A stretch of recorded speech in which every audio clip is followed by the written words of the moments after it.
You see him on the news. CNN.com contributor, Dean Obeidallah. So, Dean... Watch him at comedy clubs. When I say Mecca, do you think of a holy place or an urban clothing line? Read his articles. And you hear him on the radio. The Dean Obeidallah Show is on live right here on SiriusXM Progress, Channel 127. And welcome to the show, brothers and sisters of the Resistance. Monday, March 11th, we're live right here, hoping to be your MBFF, your Muslim best friend forever, as long as that's okay with Judge Jeannie Pirro, who will be talking about Jeannie Pirro today, of course. I hope you had a good weekend. I hope you had some fun. I was busy out there fighting the good fight as much as possible. I was on CNN, and then on Sunday I was on with Joy Reid and Reverend Al Sharpton, twice on the same day on MS. It was a lot of fun. We talked about a lot of important issues. I like all three of those anchors a great deal. And we have a lot to talk about. But first, a little humor. John Oliver was on his show on HBO last week tonight and had some really funny stuff. Then we'll get into Judge Jeannie Pirro, who's horrific, who should be fired. Let me give you the top line right away. Fox News should fire her, but we'll get into some humor first before I get angry. Here is John Oliver talking about Trump autographing Bibles at the church in Alabama. Clip number one. Donald Trump, a man who will one day be remembered by his great-great-grandchildren as the reason they had to change their last names. This week, the Trump TV show that we're all forced to live inside jumped the shark for the 485th time.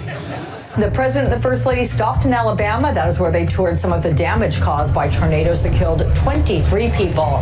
The president also stopping at a Baptist church, and that is where he signed several Bibles. Administration officials say people there asked him to autograph the Bibles and that he happily complied. Of course he did. I'm not remotely surprised that Trump did that. I'm just slightly confused as to why anyone would want him to. Because seeing Trump's autograph on a Bible should be like seeing a picture of your own mom on the cover of a Penthouse magazine. It should render the whole thing useless, and if you keep reading after discovering it, you're going directly to hell. Funny stuff there. After Trump signed the Bible, by the way, it began raining in Alabama because Jesus was crying. That's how horrible it was. And then, and this is just simple stupidity of Trump, but it's funny because he turned it into a little issue. You may recall Donald Trump had a meeting with Tim Cook from Apple where he called Tim Cook Tim Apple. And here's Oliver's take on it. I think it's pretty funny. Clip two, please. It's Trump being a terrible human being, dangerously idiotic, and yet somehow undeniably funny.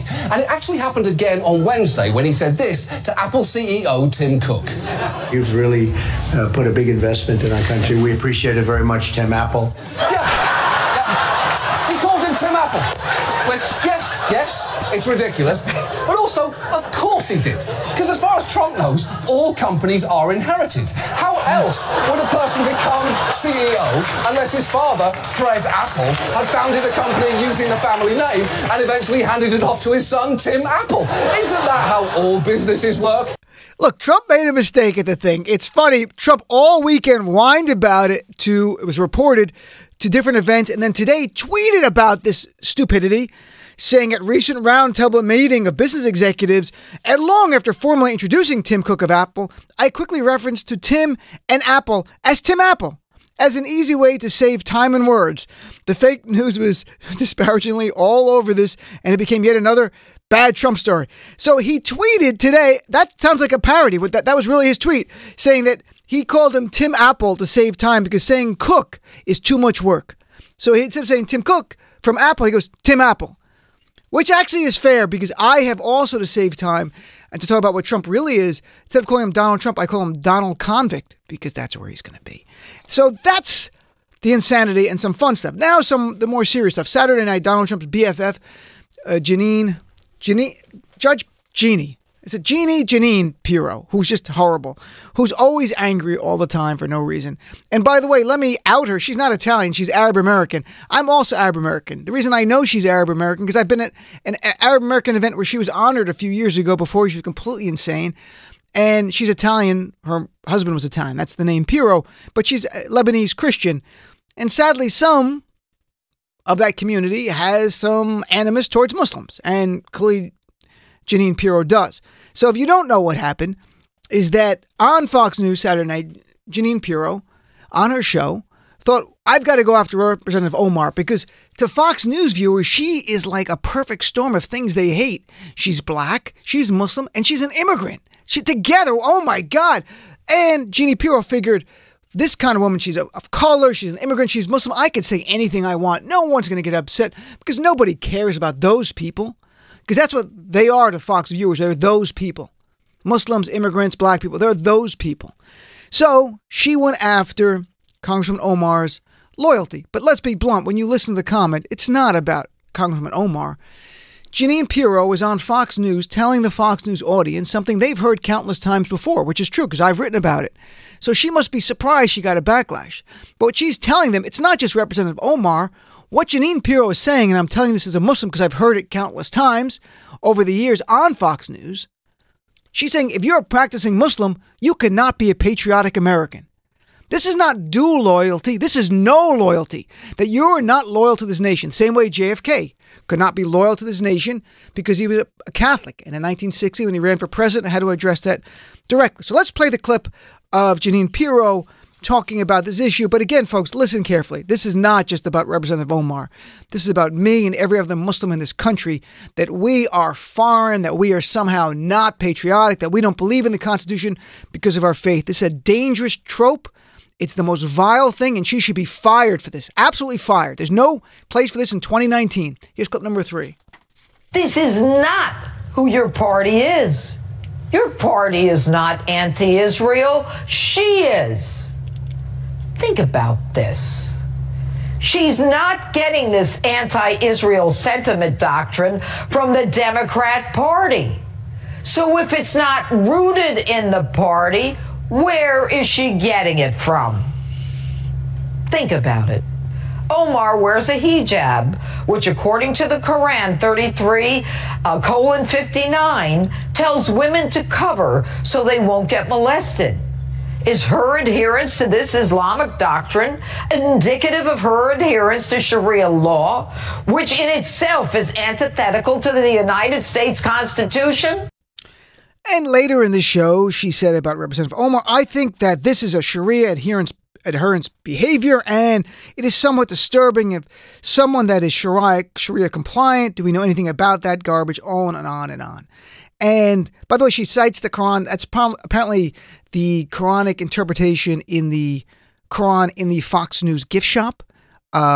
Most people say that part of the Quran doesn't say molested. It essentially means modesty. And it is directing women to be modest to avoid men being bad. I mean, that's really part of it.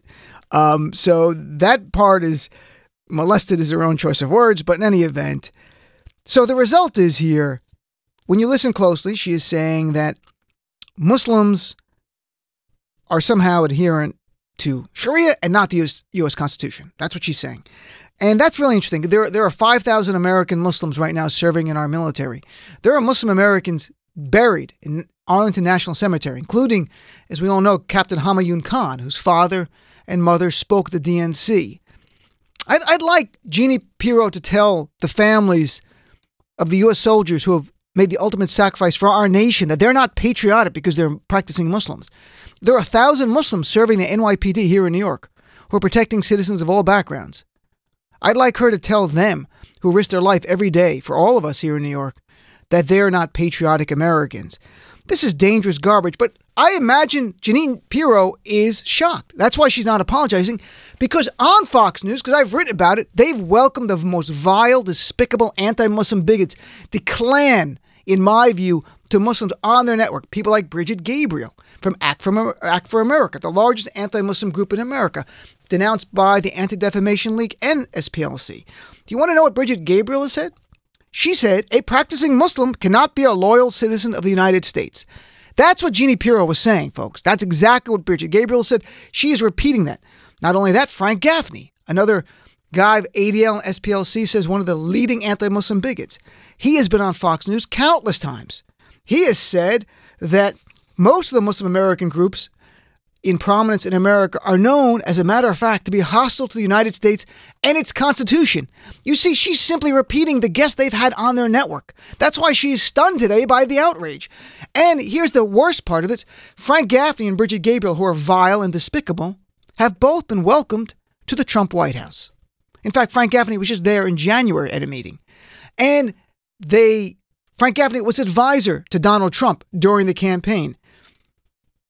Bridget Gabriel from Act for America, which is a horrible, despicable group, they are very closely tied to Mike Pompeo, the current Secretary of State. In fact, they gave Mike Pompeo an award when he was in Congress, and Mike Pompeo actually reserved a room so Bridget Gabriel can go spew hate to other members of Congress about Muslims. So again, she's going, Jeannie Pirro's like, why are people upset? I'm just saying Muslims are not loyal to America because of their faith. We've been saying this on the network for years. What has changed? Well, something has changed, and that's what's intriguing to me. Potentially inspiring, but certainly intriguing to me what is going on here. And I'm not being strident or flippant about this when I say on Fox News they've said what she said before, and there's been no outrage like this. I've written about it for the Daily Beast and CNN in the past. Got a little traction. No one really covered it in the cable news world. No one really cared. And this is all pre-Trump I'm talking about. Here's the surprise stuff. Fox News, the network itself, put out a statement denouncing one of their own anchors. And if you think that's normal, that's not normal at all. That's way out there. In their statement from Fox News, like the corporation, said, we strongly condemn Jeannie Pirro's comments about Representative Ilhan Omar. They do not reflect those of the network, and we have addressed that matter with her directly. Conservative commentator, a Fox News contributor, Guy Benson, who's a young guy, generation of Jeannie Pirro and Sean Hannity, slammed her publicly. He works for Fox as a contributor. And a Fox News staffer who is Muslim American herself, Hafsa Kamal, a producer on Fox's Special Report with Brent Baer, tweeted, at Judge Jeanine, can you stop spreading this false narrative that somehow Muslims hate America or women who wear hijabs aren't American enough? You have Muslims working at the same network you do, including myself. You even had Bret Stephens, a conservative writer for the New York Times, who didn't have to get involved in this, got involved in this, saying this is a disgrace. There's been an outrage here. There's been a backlash that we have not seen before. A backlash that I wish I'd seen years ago, when these anti-Muslim bigots were welcomed with open arms on Fox News to spew their hate. Even others like Pam Geller, who's just awful. And Pirro refuses to apologize. She put out a statement, of course, because one is Muslim does not mean you don't support the Constitution.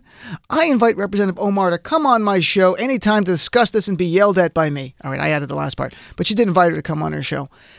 She must be going, what's going on, guys? What's happened? Why is everyone being PC? We demonize Muslims. That's what our network is about. We are the anti-Muslim network. They are the anti-Muslim network. So she's got to be going, I don't understand. Because don't forget, this was not an ad lib. This was in the teleprompter. It was written down. The producers all greenlit it because they work at an anti-Muslim network. So they thought saying practicing Muslims are not loyal to America is no big deal. And that's what I'm asking all of you. What has changed? What has caused this backlash? I have a theory. My theory is that before Trump, there was a lot of garbage going on and we kind of ignored it. And there were a lot of people not woke to what was going on.